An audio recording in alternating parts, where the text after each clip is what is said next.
A few weeks ago, I asked LinkedIn, what's on your mind when it comes to account management? And the overwhelming response was career growth, how to build skills, land new roles, and stand out in what is quite a crowded field these days. So today I'm talking with Swati Garg. She is the founder of Melo Associates and an expert in hiring for customer success and account management. She has a front row seat into what companies are looking for when it comes to talent and to what candidates get wrong in the hiring process. Today, we're going to talk about what's shifting in the job market, the must-have skills for account managers, and also why more companies should be looking inside before they hire externally. So if you are thinking about your next move or you're trying to build a great team, you're going to want to hear this episode. Let's get started with Swati Garg. If you're an account manager, you already know this. You're the one keeping the business running. You own the client relationships, drive the revenue, and solve the tough problems for your customers. But here's the challenge. Most companies don't give account managers the training or recognition they deserve. That's what you'll get here on the Account Management Secrets podcast. I'm Alex Raymond, and after working with thousands of account managers, I know what separates the best from the rest.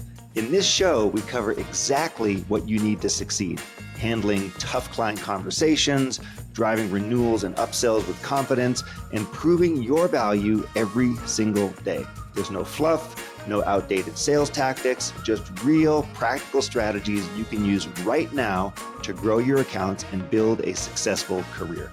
If that sounds like what you've been looking for, hit subscribe and let's get into it. Hey, Swati, thanks so much for joining us today. It's great to see you. Great to see you too. Thanks so much for having me. Yeah, this is very timely because a few weeks ago, I put out a request on LinkedIn saying, what do people who listen to Account Management Secrets want to hear about next? Like what's on people's minds? And one of the top things that came back was career management and career paths and skill building for people in account management roles. So basically, how do we think about our career progression? And if I'm a hiring manager, what am I looking for in people? And if I'm out there looking for a job, what are the things that I should be putting forward, or what are the ways that I could differentiate myself? So I know you're an expert in all these things as the leader of Melo Associates. So it's exciting to have you here and to jump into these topics. And as it relates to today, I was wondering if we could start out just by understanding, what's the current lay of the land as it relates to the employment market for customer success and account managers, or what does it look and feel like to you out there? I know there's been a lot of stuff happening in the economy lately, in particular with these types of post-sales roles, but to help orient us to understand what things are looking like from your perspective. Yeah, thank you so much for having me, and I'm so excited about this conversation. So I think with the lay of the land, right, I think with 2025, things are definitely picking up, right? We talk to candidates every day, hiring managers every day, and things are starting to pick up, but they're just moving a little slower than we'd like, unfortunately. I hate saying this, but people are trying to do more with less, right? So in terms of skills they're looking for, AI is huge, right? I know everyone's talking about AI, but how can you use AI to make your position more efficient, to make your responsibilities easier so you can be and spend more time customer facing, right? So that is really, really important. Companies are still keeping their, CS and AM account teams smaller. So that is where I'm saying doing more with less, being more efficient, high touch. I know we've been doing a lot of work in the digital space in our world, right? But still finding those moments where we can connect with customers to keep them longer, right? Having that high touch and finding more moments to be high touch by using the technology and all the digital stuff that we've been doing to kind of scale the other interactions has been really, really important. And then a big thing that we've been focusing on, that when we've been seeing, is how to keep your top performers, right? How to keep your talent. Because there's been The market is challenging right now, right? Whether you are looking for a job or you're trying to hire somebody. So we've actually added a new service, and we're doing a big initiative on, talking to companies and candidates about look internally first before you want to look external for your hire. And is that look internally first before you look internally? Is that mainly a cost issue, meaning I don't have to spend to hire someone from outside? I'm promoting from within, so maybe my overall headcount isn't changing, or what's behind that recommendation? I mean, it's both. I mean, sometimes it's cost related, right? It is much more expensive to hire somebody external, train somebody, get them up to speed on your culture and your objectives, right? And when you kind of move somebody internally, you already have kind of half of that done from the get-go, right? So you can really focus on team objectives, company objectives and goals in their new role. So definitely from a cost perspective, but also from a retention perspective. Sometimes when I speak with candidates, one of the first questions we ask is, are you actively looking? Are you open to a new role? And if yes, like why? Like what's making you kind of, do this? And sometimes those answers completely make sense. And, I see why they can't move internally. But sometimes the answers are fixable in my mind. And my recommendation has been to go back to your manager or your internal team and see if it's possible to make that request happen. And so I think sometimes it's just about having the conversation and being able to retain top talent, because some of it's just possible.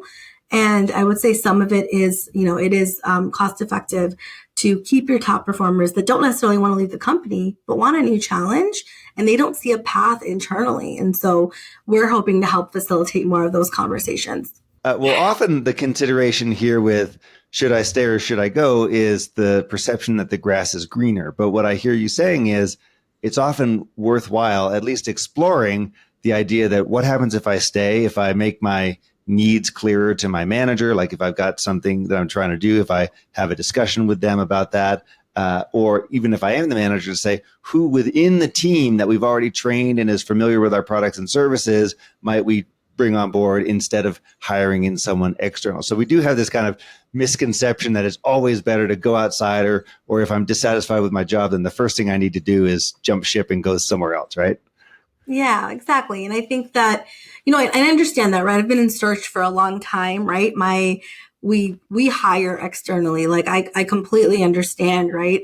But we've been having these conversations with candidates for years. And that's kind of how this new employability program kind of came about, where I was like, there's opportunity here to help companies hire internally, especially in this market that we've seen in the last couple of years. It's been quite challenging for the tech and SaaS market, as we know. And I think it's really important to acknowledge that, but also find ways to be successful despite that. Yeah, for sure. Now, Swati, I want to talk about something that was pretty interesting for you and your company, which is I know that you, for a while, you were sort of generalists in search and then decided to specialize in the customer success arena. And then now you sort of shifted or widened it a little bit to include what I love, what you call revenue protection and expansion, basically meaning a lot of the other stakeholders and folks who are responsible for post-sales management of customers. What prompted that change? What was happening in the customer success hiring environment that made you think, you know what, we need to be a little bit wider in our services here? Yeah, of course. So much has changed. I think the biggest thing is that obviously our bread and butter has been customer success for years now, for 7+ years now, and but the titles are changing, right?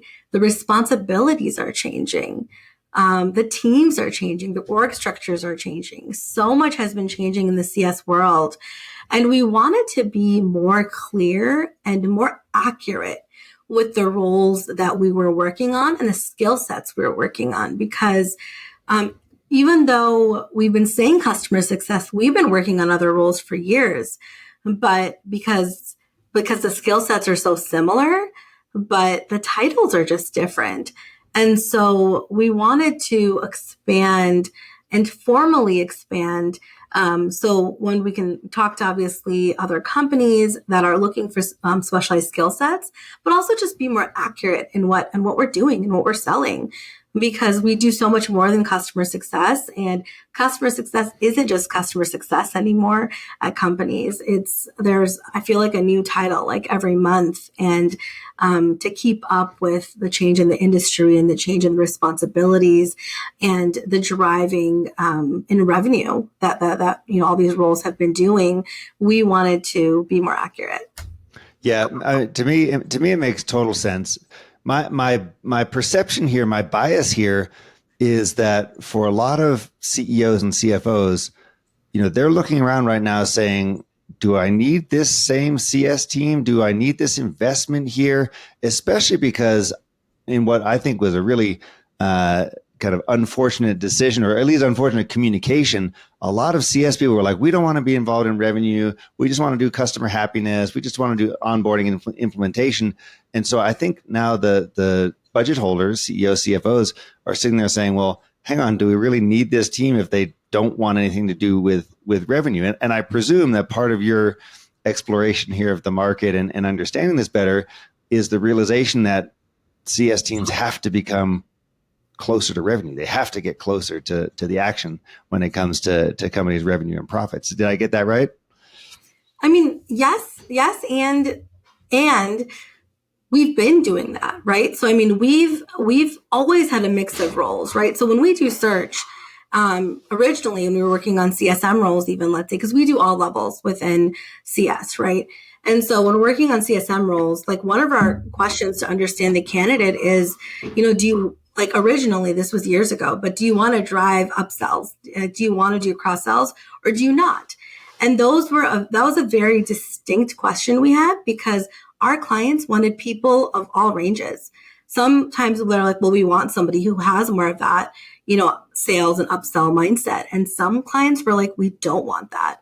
So for us, it was really important to identify the right type of candidate for them, right? So I think now, fast forward a few years, everything, I would say, is more revenue driven, right? So yes, I think that we wanted to change the way we spoke about CS, because that's what's currently happening. And I would say that's the majority of roles now, where before it was definitely more like, I don't know, half and half. Right. And when you are looking at the skill sets that employers are looking for right now, what are so you mentioned AI earlier. You said AI, of course, is something that everyone's looking for. Not that many people have advanced level AI, but it's still a skill that people are searching for. What are the other things that are top of mind for an account manager? And I'm thinking of, everything from, are we seeing more along like negotiations? Or are we seeing stuff around sales skills? Are we seeing stuff around handling difficult conversations? Like, what are the skills that are most in demand, and where have you noticed any gaps? Like, are there any really obvious gaps where it's like everyone's demanding this level of skill, but most people are only down here, sort of thing? Ooh, that's a really good question. So I think when it comes to account managers, right, I think being more consultative has become really, really important, right? We're looking for more strategic skills in general. So I would say definitely more consultative, more higher level negotiation skills, right? There's a lot more on the plate of CS professionals, account manager professionals. They just have a lot more responsibility now, and especially on that revenue side, like we were saying. So definitely more consultative, definitely stronger negotiation skills, right? And I'm going to go back to AI and kind of go back to your point, right? I think that just having more technical skills. So all of our clients, which is why we're really driving home that, like, we are experts in finding people that are technical and consultative or customer facing, because all of our clients want some sort of technical acumen. It doesn't matter what type of professional you are, but having different skill sets and different tools, right? And a lot of these tools have these AI components, right? And no one's expecting somebody to be like an AI whiz, but having the interest and the curiosity to figure out ways how to make your job easier, better, more efficient, right? And I think that is definitely something that every single client is talking about. And I think that's really, really important now. And I think that people that have wanted to stay away from AI just like really need to get on board with a little bit of that. Yeah, they need to get over it. It's no longer enough to say, "Oh, I'm just going to be I'm a people person. I'm not going to get involved with this, with the computer and AI." Yeah, that is not going to work. That might have worked 2 years ago, but today that is no longer going to be working. I want to reflect back. One of the things that one of our very first podcast guests, someone I'm sure you know, Jay Nathan, had said way back. I believe he was episode 1 of Account Management Secrets. But one of the things that he was saying, he's a big advocate of, is that account managers need to just get good at the fundamentals of business. They need to know how a business operates, understand how to read a balance sheet, an income statement, to understand leading versus lagging indicators, because then we can be of maximum service to our customers and to our companies if we really understand the mechanics of business. I've always felt, when I've worked with account managers, CSMs, that this is an area of improvement. I'll put it that way. It's an area of improvement for a lot of folks. Do you find that to be the case too, that good business acumen, just generally speaking, is a step in the right direction in this career? Yes. And I guess I know we're talking about account management, but I would say that's important for every role. It doesn't matter if that's account management or anything else in the spectrum, right? I think if you don't understand how your business makes money, how they bring in clients, how they keep clients, why clients leave, I think that you're not going to be the best asset to the company or yourself in your career. And so I think that's a skill set. I would completely agree with Jay on that. Like, that's a skill set that you need in every role. I wouldn't say that's specific to account management, but I think that's incredibly important just to have a good career. One of the things that has been really prevalent on LinkedIn, for example, recently is the amount of time it's taking people to find a new job. So whether they left their old job voluntarily or involuntarily through a layoff or what have you, I've seen posts, I'm sure you see these people all the time. They're saying, look, it's been 3 months or it's been 6 months. It's been, in some cases, a year that account managers or client directors or customer success are trying to find a role. And this seems to apply no matter the seniority, right? So whether I'm kind of earlier in career or I've got more experience and I'm looking for something more senior. What's your advice on how to navigate this, on how to stand out, on how to keep my morale up when I'm looking for a job? Because, understandably, it's difficult out there. It has been. It's been so difficult out there. The advice that we've been giving candidates is, to be consistent, to consistently be out there, right? But before you do all these steps of applying and reaching out to your network, right, you need to make sure you do like the pre-steps. So making sure that your LinkedIn is completely up to date, right? So I'm going to back up even more for just a second, right? I think when people are in a job search, I think that you really want to focus on what you want to do next, right? Not just what you're qualified to do next, right? What are your favorite customers to work with? What is your favorite industry to work with, right? What have you always wanted to try, right? And you can really pull skills from volunteering, from interning, from, customers you've worked with, even if they're not in the like, even if it's not the industry that you were in, right? Because your product could be in a different industry supporting a bunch of different customers, right? So really thinking about where that looks and what you want to do next, right? Once you kind of have that figured out, making sure you're highlighting that on your LinkedIn, on your resume, right? And even having like multiple different resumes. You might have a resume focused in one industry and another focused in another industry. And that's completely okay because you want to highlight what you're really good at, right? So that's probably some of my biggest advice. And then once all of that is done, reach out to your network, start applying to jobs, right? Making sure that you're putting your best foot forward. Because as soon as you start networking or you start applying to jobs, the first place they go is your LinkedIn. So if that's not up to where you want it to be or highlighting what you want it to highlight, you're just doing a disservice to yourself. So I would say that is some of my biggest advice, making sure all your pre-work is done before you're doing all of the work, the hard work to get a job, and then just be as consistent as possible. Well, the important thing that you're highlighting there is first figure out what you want and be very intentional about going after it. And don't just settle for, well, I used to do this at my old job, so it's what I'm obviously going to do at my next job.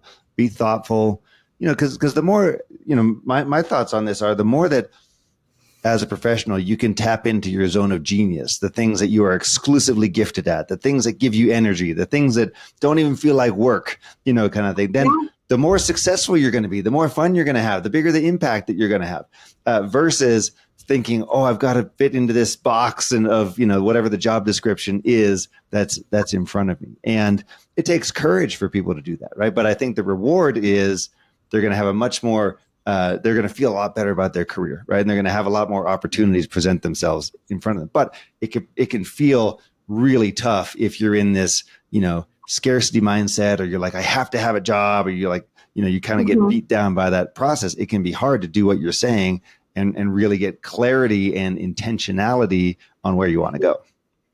Exactly. And I think the thing I would add to that is when you need a job, right? I'm sure most people have been there when they're like, I just really need a job. That mindset, that scarcity mindset is going to stay there. But if you can just spend a little bit of time of being intentional before you move into that mindset of I need a job, you will be much more successful. Where you land, you will be much happier. And honestly, as a recruiting firm and hiring firm and someone who's just talking to people all day, I can tell when you're really excited about the job or really excited about the industry or the space. And those are the people I want to talk to, right?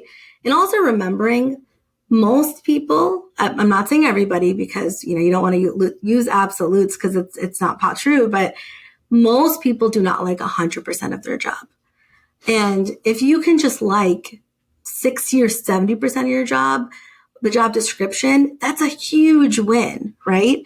And giving yourself that, being like, I don't like some of these responsibilities, but I would love to add this to my skill set, or I'd love to get this project under my belt to go towards the goals I want, right? And even as a recruiter, right, that's what I'm looking for. Like, this is your next step. It's not your forever home. Nobody expects you to stay in this position forever. And that's not what I'm looking for. Like, my whole goal of life is to be an account manager. No, it's not, right? Your goal is to make this your next step. And then I want to know how you want to take this and grow your career, right? And really having that like more holistic mindset. Companies love that because they can see how you can grow internally and how you can really impact the company long term. So on that note, let's talk about the career path or the career progression for account managers and for CSMs. I think a lot of people get stuck on this point. They think, well, hey, I'm an account manager, so the obvious progression is I go from account manager to the leader of the team, to the director, to the VP, to the, what have you. And they think about it really linearly and just like step, but always in the same area. I can imagine a lot of potentials for account managers from turning into a strategic account manager. So going from a big group of accounts to a smaller group of bigger ones, to running an entire business unit because I can see across all sorts of trends and ideas that are out there, to taking on a revenue leadership position. So I can imagine that there's a lot of obvious choices here when it comes to career management. But what are the things that you see? Like, what are the obvious ones? What are the recommended ones? What are the non-obvious ones that you think are really interesting? Yeah. So I think some of the ones that I tend to say a lot are like CS operations, right? Or sales operations, enablement roles, right? Those are some of the, I guess I'm starting with the non-obvious ones, sorry. Yeah. But some of the non-obvious ones I would say are like more operations or enablement or even education, right? Or training. Some of that I think are, when you talk to some of these people, they're like, oh, my favorite project was this, or I've been, implementing all these efficiencies. And I'm like, oh, well, have you thought about these roles instead of just going to that senior team lead or leader role, right? And I think those are maybe some of the non-obvious ones, but I think those would be fantastic. And those, I'd recommend those a lot. And then I think when it comes to some of the more obvious ones, I do think that it is what you just said, right? Like whether you want to go into like more of a scaled role, right? And be more sorry, I'm tripping up here a little bit. Whether you want to be a little bit more hands off and being a little bit more focus more on that digital touch and scaled approach. So that could be a really good next step. Or a really good next step could also be, like you said, more strategic, right? If you want to still be that individual contributor, also asking for internal team lead opportunities, that could be a really good next step if you want to start trying to see if you want that management role, right? Because the other thing I would say is everyone is not a manager, right? We know this. We all know that everyone is not supposed to be a manager. So maybe dip your toe in a little bit through the team lead role, right? Maybe don't jump into a manager role right away, and see if it's something that you really enjoy doing, if you enjoy mentoring and being a manager on a day-to-day basis. Yeah, no, I mean, very true. Not everyone wants to be a manager or people leader. Not everyone is cut out for it, and it may not be the best approach for everyone. And we all have heard all the stories that the person is really great as an individual contributor, and then they get promoted to manager, and it doesn't work out because it's not their zone of genius, and it's not what they like to do. One of the ones that I think is a real potential for people is moving into the key accounts and the strategic accounts. So if I start off, let's say I start off earlier in my career and I've got, a book of business of 10 or 20 customers I'm looking after, and they're all kind of small or medium-sized customers. There's so much potential to instead go to the, really small number of big accounts within my company. And if you look at really established companies, like big industrial companies or manufacturing, all sorts of different industries, the people who are at the top and or running, just like, for example, the Google account or the Boeing account or the, JP Morgan account, like those are rainmakers within their companies. And they're typically very senior, very well compensated, and they're basically running like mini businesses in a lot of cases.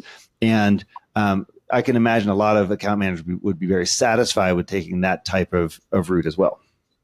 Yeah, definitely. And I think to your point, right? Like, I think that's a great path for somebody who knows they don't want to be a manager. And I think, companies are getting much, much better about kind of talking about the different paths where, like, historically it's been really just, promotion is leadership, where now leadership is starting to get defined differently. It doesn't only mean people management. So I think that is a great example of a future path. And then I also wanted to just say real quick that I think that was the last part of your last question, but we've also seen CS people go into like product roles and marketing roles. And I think that we don't do a ton of that, obviously, with us.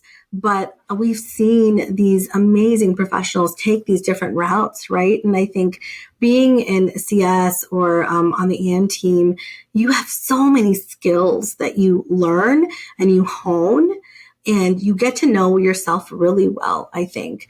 And you can really take these skills into a lot of different areas. But the ones I've seen most often are outside of CS and AM roles are product, marketing, and operations. Well, I mean that's beautiful because think about it. In both product and marketing teams, what do you want? You want someone who knows your customer really well. And what do account managers do all day? They talk to customers and they understand what's working and not working and what are your Exactly. needs and challenges and so on. And so it's a huge source of tremendous amounts of information and insights for marketing or product. I can see how that would work absolutely in terms of a career progression. And I think the point here is I want to encourage anyone who's listening, who's, early career, mid career, or trying to figure out what's next, to think broadly, because, don't just assume that it's just, you're on a single path and the whole point is to get to the next rung. You're learning so many skills as an account manager. You're learning relationship management. You're learning negotiation. You're learning how to facilitate a meeting. You're learning how to collaborate internally. You're learning about the ins and outs of the business dynamics. And so there's a ton of stuff that you can then apply to whatever your interest areas are. Now, Swati, I want to ask about one role that is kind of new-ish out there, which is something we've talked about a few times on this podcast already, but I'd like to get your sense of, which is the role of the Chief Customer Officer, the CCO. So it's fairly new. There's a lot of people like Rod Cherkis, who was on this podcast, who are helping to define, what is the role and what does it mean and so on. And we've had a number of CCOs on the podcast. My question to you is, how do you see this role evolving? Is it fully baked yet? Like, does everyone agree on what a CCO is and what they do all day? How do you see that? How do you see that playing out? Oh my gosh. I think I've seen all sorts of team structures under a CCO, and I've seen CCOs report to everybody, CRO, COO, CEOs. So to answer your question, no, I don't think that it's fully baked. I don't think that companies have figured it out. I think companies are really just doing what's best for their product and for their business and for their leadership team, especially if the CCO is the newest role that they're hiring, right? They're trying to bake in the CCO role in their current structure.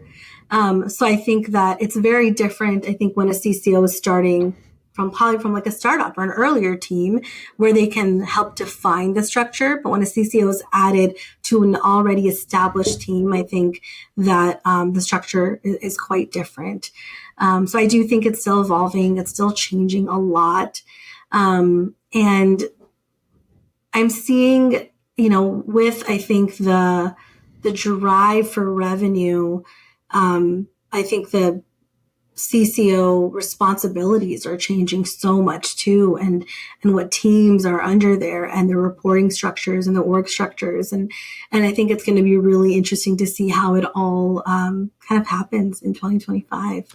It is going to be interesting. And, I don't know if companies are really ready to totally split the whole thing between new business and existing business. So meaning, hunters and farmers, and make it clear, because I still see so much friction in between those two groups and lack of clarity on who's doing what. And I got to say, from as far as I can tell, at the end of the day, it's almost always the CRO who gets their way as opposed to the CCO. For some reason, even if the titles are both chief this and chief that, and they both report to the, president or the CEO, I still feel like the CRO has more juice than the CCO.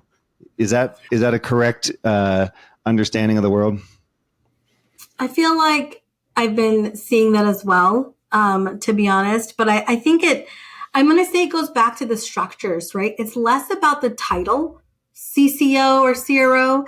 It's more, in my opinion, it's more about what teams are under there. So you can call it, there's a lot of titles out there. So I'm not really focused on that C-suite title. I'm more focused on what teams are under you, right? What revenue are you bringing? What are you responsible for? And I think that person yes, has more responsibility and has more of a voice on the leadership team.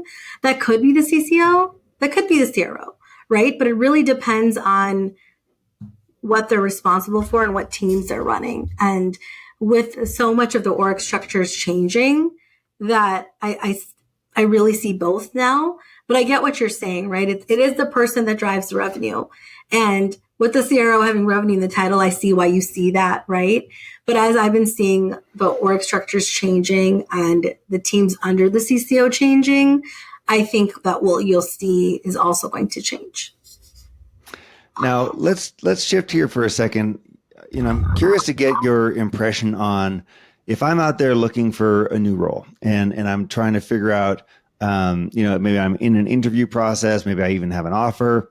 How do I start to assess, is this company the right one for me? What are the questions that I should be asking? There's such a big difference always between what I see in the job, the job description or what I see in the job posting or even in the interviews versus what reality is. And so how do I minimize the surprises I'm going to face? How do I feel confident in my decision? How do you guide a candidate through that series of questions?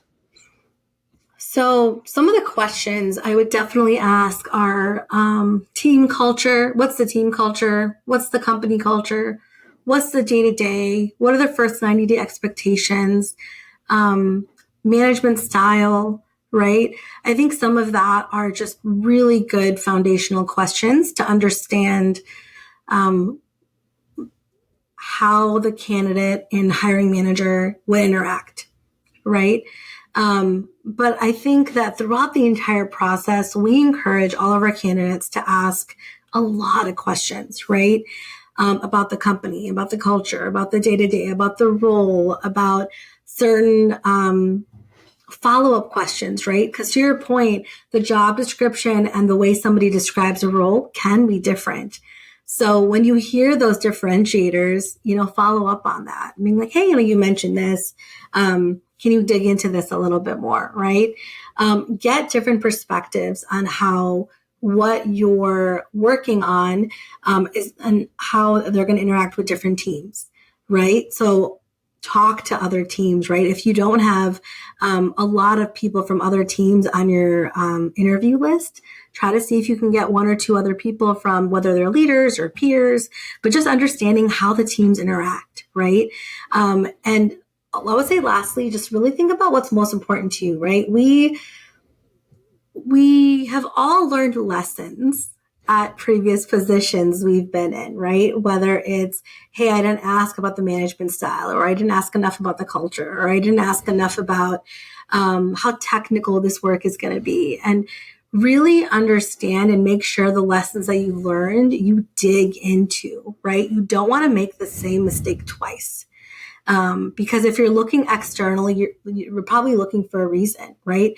It could be that you're looking for more growth opportunity. It could be you're looking for a different career trajectory, whatever it is, but making sure that you're looking for a home that, you'll be at least for a few years, right? Thinking about it, I don't think there's like 5-10-year plans anymore, truly, but at least thinking about the next 3 to 4 years of like, can I grow in this role? How will I grow in this role, right?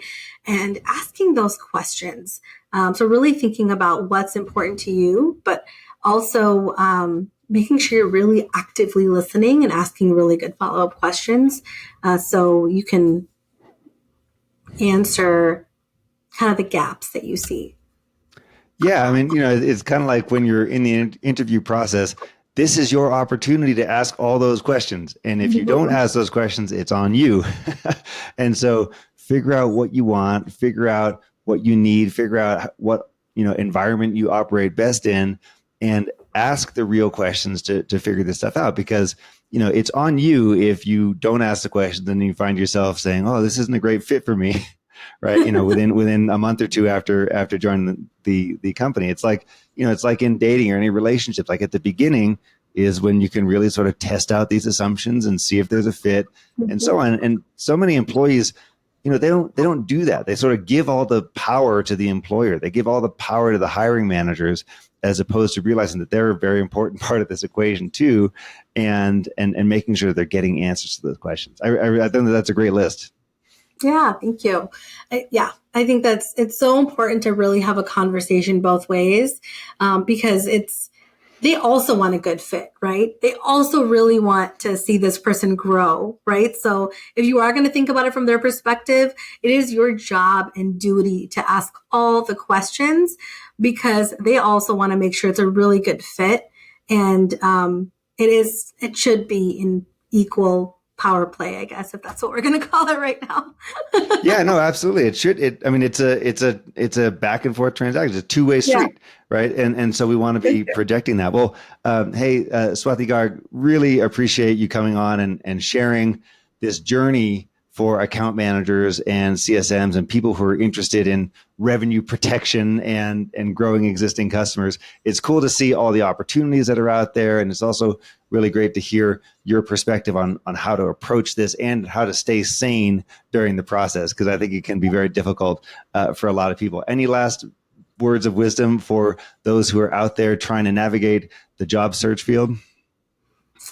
Just keep going. Every day it's getting better. So stay consistent, do your pre-work, and it's going to get better. You're going to get something really great. So I would just stay consistent. And I would say, make sure to follow Swati on LinkedIn. She's got a ton of great resources, a ton of knowledge to share for any of you who are out there looking for a role. So thanks so much for joining us, and we'll see you again on Account Management Secrets. Thank you.